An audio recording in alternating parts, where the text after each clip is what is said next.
Hey guys, welcome to today's Vehicle Visionary. Today I've borrowed this 2022 Volvo XC90 Recharge from my friends at Holmes Volvo Cars in Shreveport, Louisiana. And if you're looking for a three-row SUV that has plentiful room in the second and third rows, something you don't always see with a three-row SUV, elegant styling and precise handling, the XC90 is most certainly something you should consider. And of course, if you're looking to save a decent amount of gas, well, obviously the Recharge model that we're looking at today is useful in that area as well. Changes for 2022 include a navigation system that is now standard on all trim levels of the XC90. The R Design trim level is only available with the Recharge powertrain, which is exactly what we're looking at today. And this is part of the second generation of the XC90 introduced in 2016. If you are looking for exactly what the R Design package gives this XC90, check out the description of the video after you've finished watching, of course, and you will be able to see the full list. Just to give you a quick look here at the LED lights, headlights, all the good stuff you have here as far as the overall design. And yes, for those who may want to know, there are turn signal indicators built into these heated power folding side view mirrors, just so you can see that.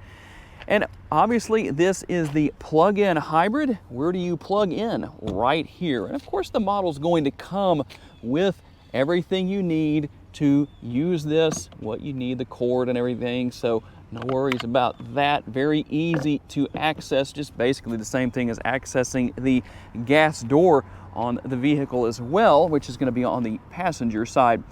Without being the R Design package, these would be 20-inch wheels, but the R Design adds 22-inch wheels in this case. You will also find window tint from the dealership that is by XPEL. And I have the roof rails up there. And something interesting here, I often talk about the fact that this rear roof spoiler is meant to channel air over this back window, and you can't really see as well right now. I don't think there's some spots on here right now. Those are water spots. I had this vehicle washed before I drove it to the filming location, so the back window stayed pretty wet for a while because of the fact that, like I say, this is going to channel air over this rear window to keep it clean when you're driving down the road. And just a quick look back here at the rear taillights. But let's get into the obvious questions that everybody's going to have, the meat and potatoes. Let's talk about what's under the hood and what kind of performance you can expect. Okay, here we go. We're going to have a combination here under the hood. If you've never seen this before, here's exactly what we have. Of course, you're going to have that electric motor. You're also going to have the 2-liter 4-cylinder gas engine. And combined horsepower between the two is pretty stout at 400 horsepower, 472 pound-feet of torque. And one thing that's different here compared to a lot of hybrid models that I've reviewed in the past, you do not, I said do not, have a CVT, so the continuously variable transmission, not here. It is an 8-speed automatic. Now, just to give you a good look at what we have here as far as the mileage goes, here is everything that you have. Obviously, there are going to be some differences whether or not you're running on gas only or if you're running in electric mode. You have that combination going on. Here are the numbers right here. I'll just let you take a look at that. Obviously, there is going to be a difference, but hey, that's a good thing. Obviously, you're going to save a lot of gas with this model. One of my favorite features with these Volvo SUVs, something that comes standard on each and every one, is the fact that you have the hands-free tailgate. And we're going to take a quick look at what we have here with this 3-row SUV. You have a little bit of space under the floor here. It's going to be kind of hard for me to get all that up one-handed, I think. Let's just see if I can show you a little bit of that. One thing I know a lot of you might not like so much, you don't have a spare tire. You do have a tire repair kit in this particular instance. Let's talk a little bit about towing and cargo space. The towing numbers come in at a rather impressive 5,000 pounds. And depending on where your seats are, if they're folded down flat or if they're in their upright position, the numbers are going to range between 12.6 and 55.5 cubic feet. And right down here is the release for the seat here. If I can get that to come all the way down, we'll do that on just one side, just so you can see but that's how you're going to maximize your cargo space. Now, one thing you might wonder about, I've never shown this in a video before, but let's say maybe your kids were sitting back here and their legs were hanging off and somehow the rear tailgate starts coming down. Someone hits the button accidentally, or maybe one of the other kids is trying to play a prank or something like that. What would happen? There is a safety feature built in to where the sensor is going to pick up that something is down there, and it's not going to go ahead and close all the way down on the kids or anything else you might not want that to happen to. Just something I thought I would show in case you were curious. And just a quick look here into the interior. We'll take a look at how much space there is truly available for your rear seat passengers. Just a look into the door bin there. I see the contrast stitching. And as I showed you, there was a reason earlier why I showed you the lever right here that allows you to fold the seat flat. And that's because a lot of people, depending on what your situation has been with past vehicles, might go right here to do that. That is actually how you're going to move the seat up and out of the way. Kind of hard to do that one-handed. There we go, got it moved out of the way. That's a little hard to do with the camera and the gimbal in the other hand. So let's just kind of do this in a real-time way. And I apologize that this may not be the best shot, might be a little bit shaky, but while it looks like I don't have a lot of space back here, here's the advantage.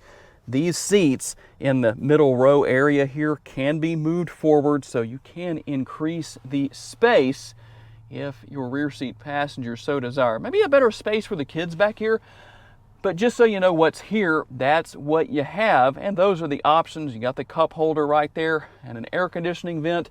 You have quad zone climate control in this vehicle. And just to give you an idea of the different positions you can put these middle row seats in, actually have them in 3 different positions just so you can see what's there. And of course, you're going to adjust everything. It's gonna be really hard for me to get down to the angle where I think you can see it. Maybe we can do it this way, but obviously there is a manual release right here that allows you to move those, or your middle row seat passengers to move those back and forth. And as we take a look at the air conditioning vent with the quad zone climate control, everybody will have their own vents. So plenty of airflow back here, and you can control everything right here.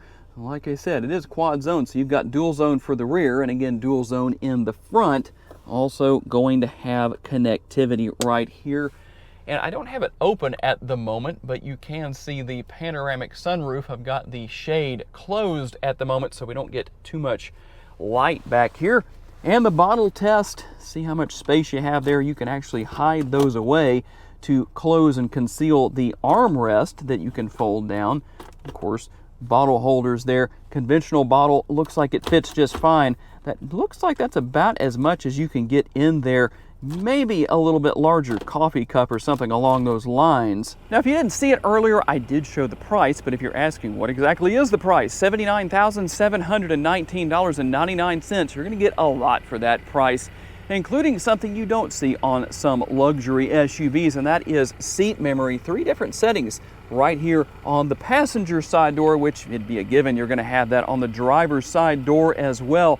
And just a quick look into the interior here. Of course, you're gonna have power driver and passenger seats. And if you're wondering how to open that glove box, there is no release right there. It's actually right here. So you're gonna push that button right there on the center of the dashboard, and your glove box will open. And the main area of business for you owners, obviously gonna be the driver's seat. Again, there is your memory setting for the seats, all that good stuff. Everything's very well made and actually very soft. Sometimes you'll get these armrests that are not soft. I don't know if you can tell how far I can press down into that. Large door bin, and of course your fully adjustable steering wheel, tilt and telescopically. There's another one of the options for opening and or closing the rear tailgate right there, and the gas door, which is located, like I said earlier, on the passenger side. And there is one of the most underused areas right there that comes standard on all vehicles and all trim levels, the blinker option.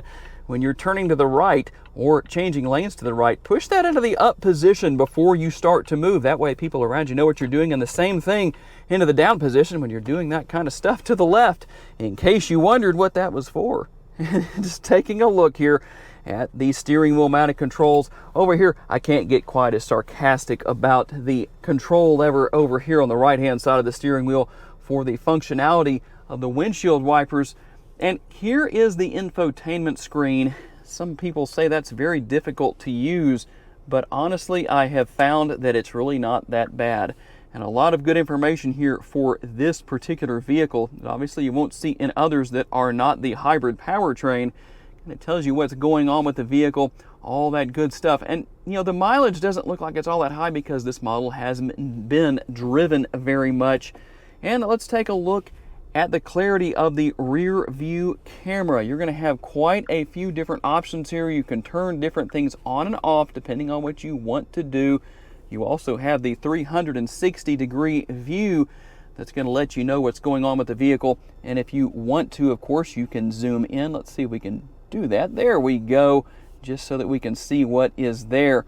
So a very easy system to use, and so obviously you can take a look at pretty much anything you want to. And the bottle test one more time here. As you can see, our bottles fit right there. And if you're wondering about connectivity, I don't know how well you can see it right here. There are a couple of USB ports there also. And if you're new to the Volvo and you're wondering about how you start and stop the engine, it's right here. It's just a dial, basically. I wouldn't even call that a button, but you can go in here and start the vehicle and get everything up and running right there as long as you have the remote. So obviously there is no key for this model. Okay, as we get out on our test drive, I'll show you a quick look at the driving modes. One other thing that has changed for 2022 is the fact that you no longer have a drive mode selector. If you saw that in the past, it was basically just kind of a scroll wheel that you rolled back and forth to select between modes, and then you push down on it to make your selection once you got to whatever mode you wanted to. Now that is in the infotainment screen, and I'll show you where that is and what the driving modes are. Also, if for whatever reason you need to start the gas engine and run off of that, there is an option there as well to do that, whether it's for charging or whatever the case may be. You can see that on the screen as well.